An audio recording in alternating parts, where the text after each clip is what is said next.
What were you cursing at them for? Because they're losers. Welcome to MsMojo, and today we're counting down our picks for the top 20 most unhinged moments on Judge Judy. Rocket science is when the scientists find out things about space.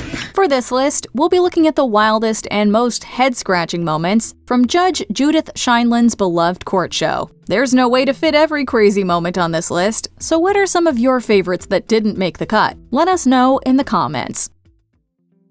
Number 20. Free lunch. The sandwich doesn't come with Italian dressing.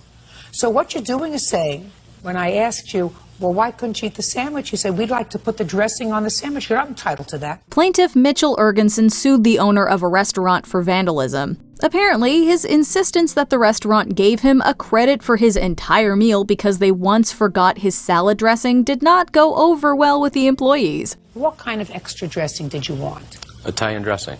Couple extra cups. Even though he was wronged, his pettiness about the salad dressing ate up most of the case, with Judge Judy being shockingly restrained for the first minute or so, while she listened to this guy complain about not being able to eat his sandwich without dressing. I couldn't eat anything. You couldn't eat the sandwich? Not by that time, because we normally put the salad dressing on the sandwich too. Even though he technically won the case, the plaintiff was essentially laughed out of the courtroom. You want dressing for your sandwich, go to the store and buy a bottle of dressing so you have dressing for the sandwich. But it's not the same dressing. Their salad dressing has their own. Some people will do anything for a freebie, including humiliating themselves on Judge Judy. You say, I'm prepared to pay you extra to send me extra dressing because I like dressing on my sandwich. If they said it cost extra, I would have been happy to pay for it. Number 19. Beer equals fun.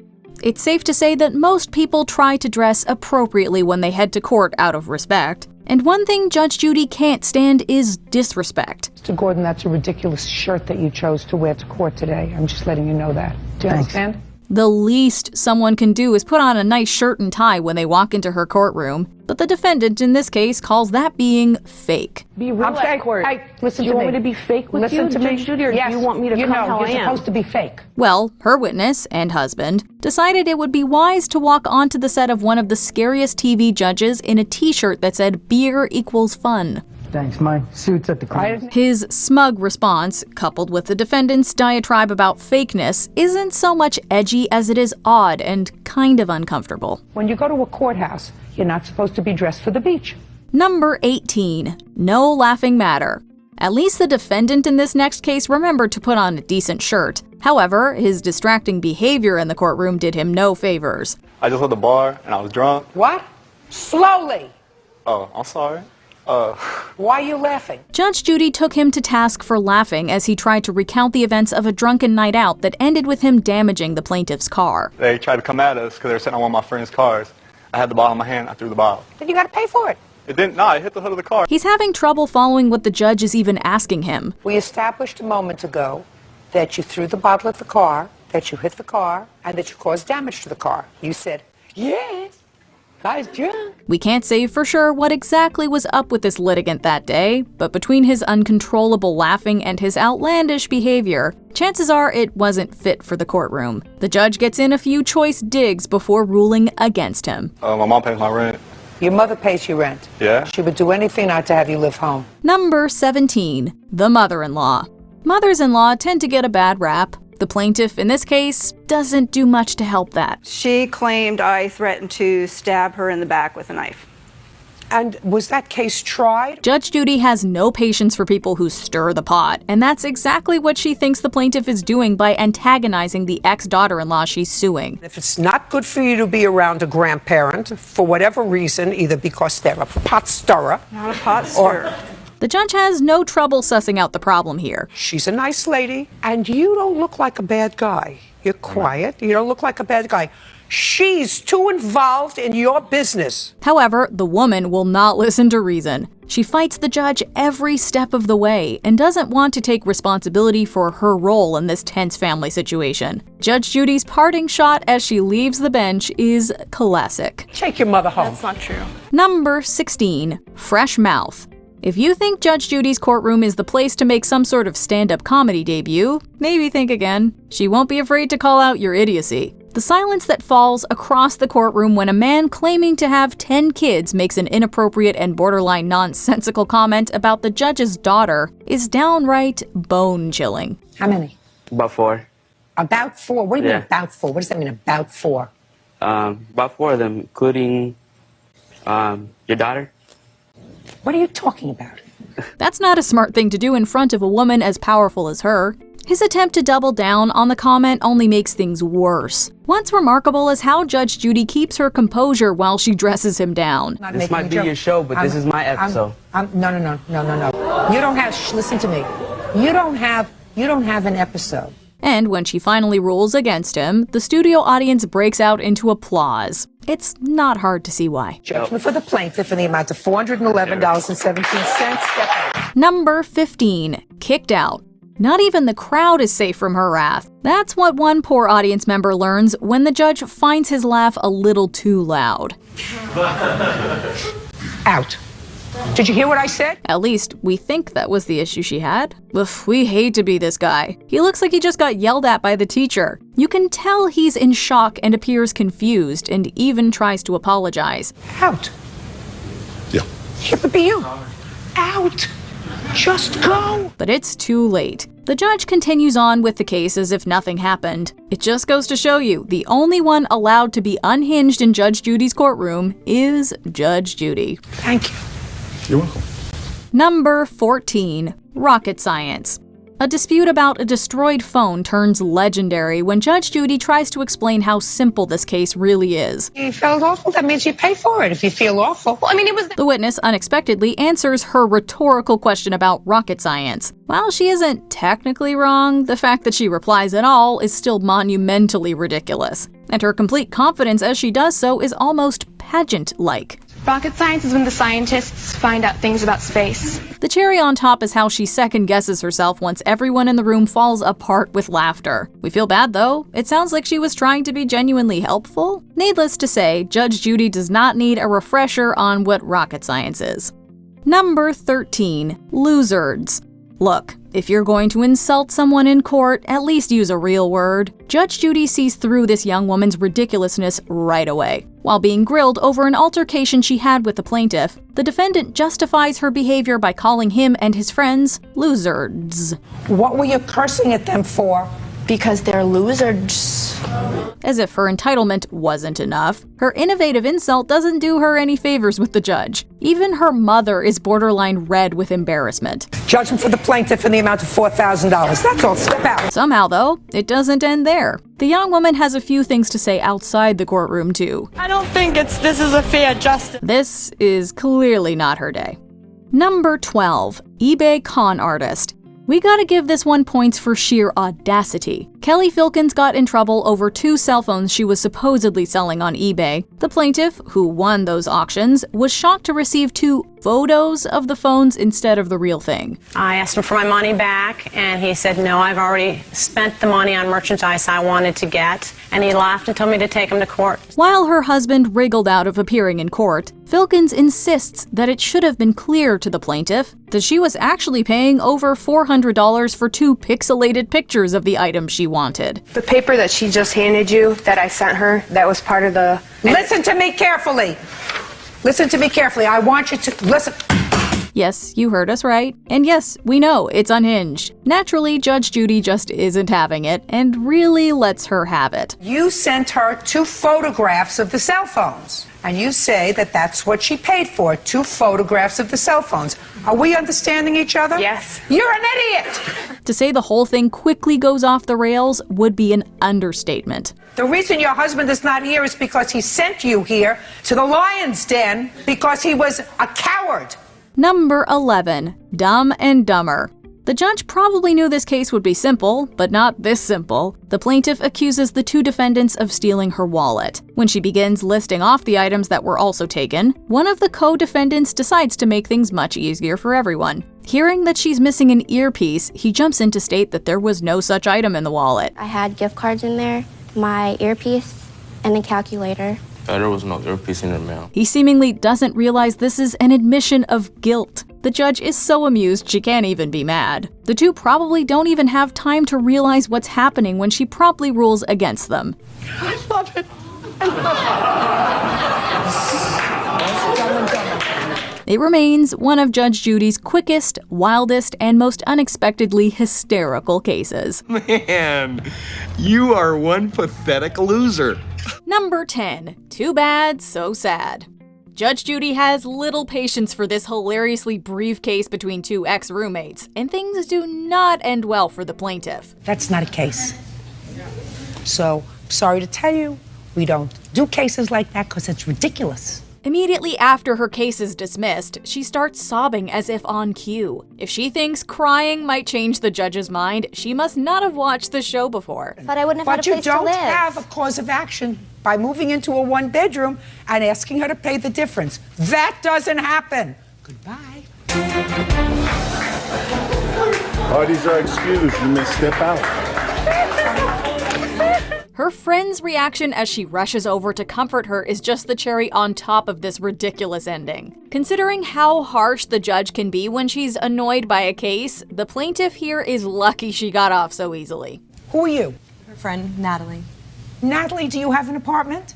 I do. You could have moved in with Natalie. No. In any event, there is no cause of action for paying the difference between the roommate's half and your apartment now. Do you understand? Number 9. Video replay. Litigants are usually on their best behavior in court. They better be, because Judge Judy tolerates no disrespect. Your Honor, this is a video. Don't. I have eyes. Just give me the date of the video. When the defendant in this case brings video of the plaintiff angrily kicking in her door and wrestling the phone out of her hands, the judge can see exactly how the alleged assault occurred. It's a deeply uncomfortable moment. Did you put your hands on her? Wait. Did you? Just a second. Okay, after that video? Did No. you? You kicked in her door. Play it No. again, please. Kicked in the door. Play it again, please. Kicked in the door with an attitude that was crazy. Even though the offending woman denies what everyone can clearly see, she can barely contain her anger toward the defendant and even the judge. Judge Judy simply is not having it. You had no right to do that. What, are you out of your mind? You had no right to do it. And there is no question in my mind that a person who could knock with that attitude that I saw caused this injury. She has the video played again so everyone can see what happens when you don't control your temper. I wasn't even home, Tiffany. I was at school. She attacked me. You're a liar. Just a second. You're a liar. Don't speak. You're a You see liar. what she's doing? I know who she is. Yeah, it's sad. Just a second. It's sad. I know who she is. No, you don't. Number 8. Broken toilet. You have to be 14 different shades of petty to sue your friend for breaking your toilet, but that's exactly what this plaintiff did. How do you think she did that? She must have fell on it. Fell on it. She must have fell back, sat on the toilet. But you don't know. I'm positive she's the only person that used the bathroom that night. Lisa Reed claims that her pal must pay for the receptacle because she was the last one who sat on it before it cracked. But that doesn't sit well with Judge Judy or the audience, who can barely contain their laughter. No, all I want to know is, did you fall on it? Did you kick it? Heck no. Did you hit it with a hammer? Did you hit it Did you hit it with a wrench? No, Your Honor, no. It broke. That this plaintiff thinks she's in the right for doing her former friend this way and trying to humiliate her on national TV is the height of arrogance. You're not following me. I agree with you. The toilet broke while she was using it. That doesn't mean that she broke it. Luckily, Judge Judy knows just how to make a wrong-headed litigant look even more ridiculous. Number 7. Dance break. We've seen a lot of interesting behavior in the Judge Judy courtroom, but we rarely see an interpretive dance. As Dr. Noel Howell lays out his case for the judge, he's very serious and respectful of the court proceedings. Melissa had to leave for a number of reasons. The main reason was because Melissa was incapable of doing her work. So when he decides to add an impression of the plaintiff's drunken antics into his testimony, it definitely surprises everyone. Why? Why? I got it. Yes, Your Honor. His dancing and shrill vocalizing bring the courtroom to hysterics, and even the witness can barely hold himself together afterward. One thing Judge Judy can always do without is a dramatic reenactment. Completely false and hilarious. And the weed is too strong for her. that I do not smoke marijuana. She'll just take the facts, please. Number 6. For mature audiences. When Judge Judy asks the plaintiff in this case about her quote-unquote adult novelty business, she and the courtroom audience get an earful. What is adult novelty?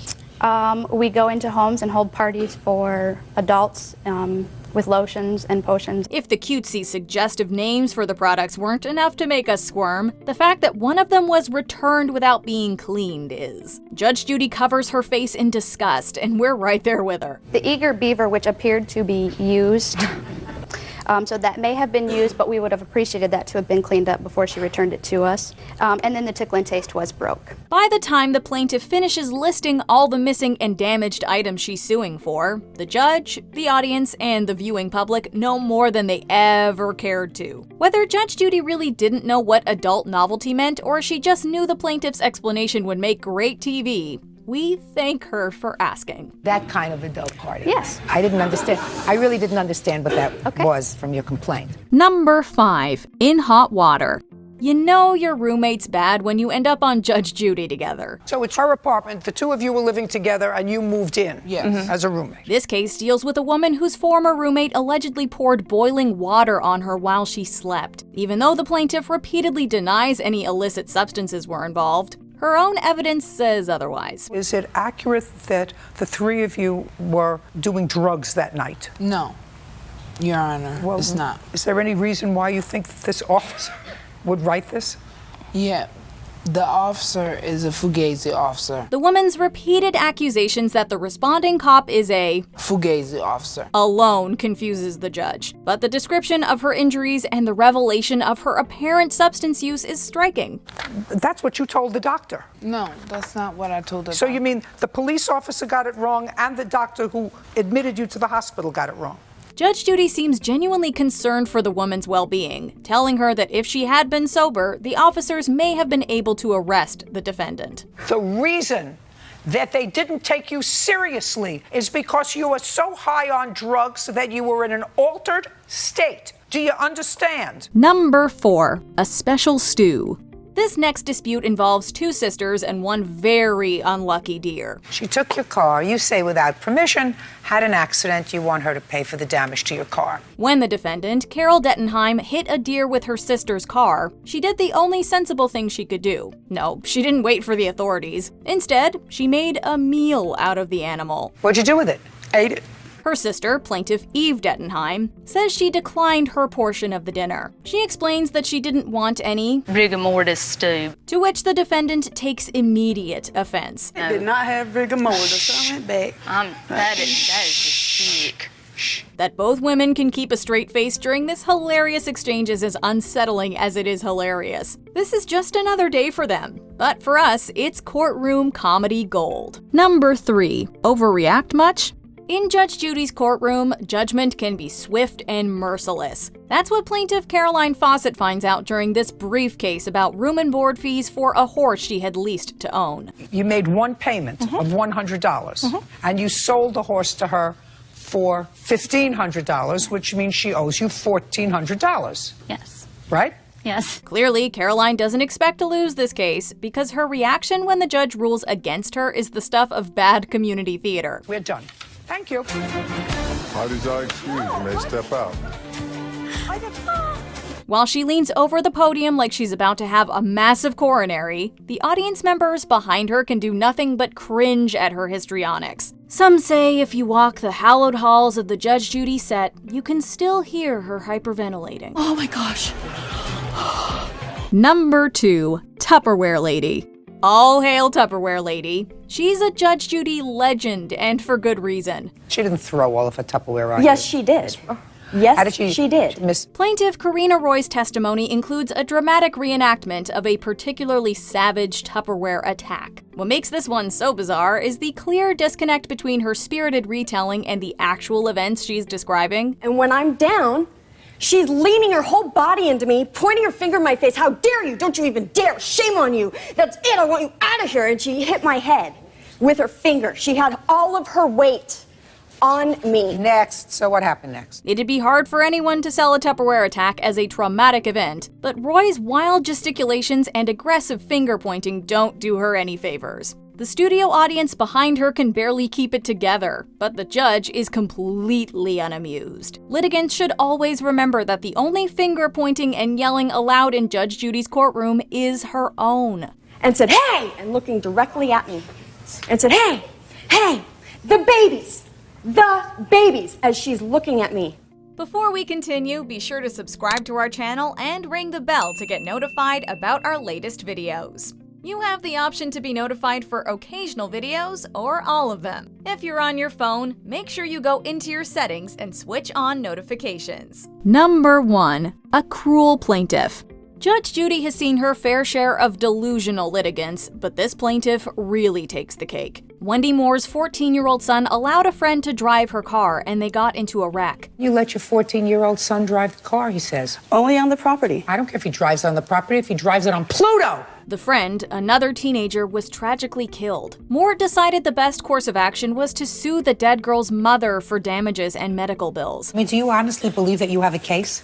Do you honestly believe that any fact finder, whether it be a judge or a jury, is going to find your position sympathetic, Miss Moore? That she would sue the grieving mom at all is bad enough, but the plaintiff seems to have no sympathy or guilt at all for her own role in the tragedy. The judge expresses her distaste for Moore's unfeeling attitude and sends her out of the court with nothing but a tongue lashing and a $5,000 judgment against her. Instead of saying that, you sue her for the damage to your car. You're an idiot. Do you agree with our picks? Check out this other recent clip from MsMojo. And be sure to subscribe and ring the bell to be notified about our latest videos.